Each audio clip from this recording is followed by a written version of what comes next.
अक्सर युवा सोचता है कि बिना कुछ किए ही उसे वह सब कुछ मिल जाए जो वह चाहता है। इस पर लगातार बहस हो रही है कि भाग्य बड़ा है या कर्म। क्या कुंडली देखकर हम अपना कर्म करें? क्या ग्रह की दशा देखकर यह फैसला लें कि हमें कौन सा कदम कब उठाना है? अनंत काल से इस विषय पर बहस चली आ रही है कि कर्म महत्वपूर्ण है या भाग्य। जीवन में अगर आपको कुछ पाना है तो मेहनत तो करनी ही पड़ेगी। मंजिलें उन्हीं को मिलती है जो उसकी ओर कदम बढ़ाते हैं।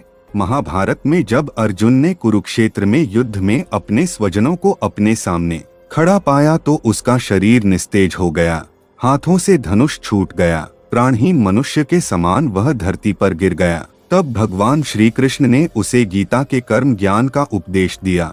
भगवान कृष्ण ने अर्जुन को कहा कि राज्य तुम्हारे भाग्य में है या नहीं यह तो बाद में, पहले तुम्हें युद्ध तो लड़ना पड़ेगा, तुम्हें अपना कर्म तो करना पड़ेगा, अर्थात स्वजनों के खिलाफ युद्ध तो लड़ना पड़ेगा।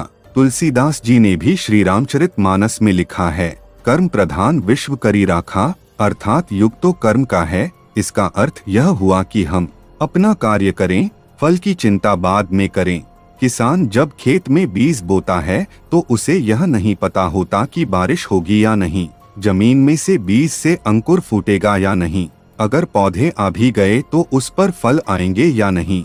लेकिन किसान बीजों को जमीन बोता है और फसल की चिंता ईश्वर पर छोड़ देता है। भाग्य का समर्थन करने वाले कहते हैं कि हमें जो सुख, संपत्ति, वैभव प्राप्त होता है वह भाग्य से होता है। जैसे लालू प्रसाद यादव की पत्नी राबड़ी देवी बिहार की मुख्यमंत्री बनी तो यह उनकी किस्मत थी। डॉक्टर मनमोहन सिंह भारत के प्रधानमंत्री बने तो उनकी कुंडली में राजयोग था। अगर किसी अभिनेता का बेटा अभिनेता बनता है तो यह उसका भाग्य रहता है कि वह अभिनेता के यहाँ पैदा हुआ। जब चार लोग एक समान बुद्धि और ज्ञान रखने वाले एक ही समान कार्य को करें और उनमें से सिर्फ दो को ही सफलता मिले तो हम इसे क्या कहेंगे? दो लोगों के साथ भाग्य साथ नहीं था। ऐसा एक उदाहरण हम यह दे सकते हैं, दो व्यक्ति एक साथ लॉटरी का टिकट खरीदते हैं पर लगती लॉटरी एक ही व्यक्ति की है। जब दोनों ने लॉटरी खरीदने का कर्म एक साथ किया तो फल अलग अलग क्यों? अंत में यही कहा जा सकता है कि भाग्य भी उन लोगों का साथ देता है जो कर्म करते हैं। किसी खुरदरे पत्थर को चिकना बनाने के लिए हमें उसे रोज घिसना पड़ेगा। ऐसा ही जिंदगी में समझें, हम जिस भी क्षेत्र में हो, स्तर पर हो, हम अपना कर्म करते रहें बिना फल की चिंता किए।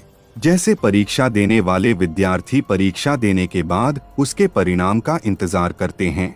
यह अंतहीन बहस है कि भाग्य बड़ा है या कर्म। इसके बारे में सबके पास अपने अपने तर्क हैं, लेकिन हर हाल में हमें सकारात्मक सोच के साथ जीवन में कुछ उल्लेखनीय करने के लिए प्रेरणा लेनी चाहिए। मित्रों, अगर आपको हमारी आज की ये वीडियो पसंद आई हो तो वीडियो एक लाइक और हमारे चैनल को सब्सक्राइब अवश्य करना। धन्यवाद।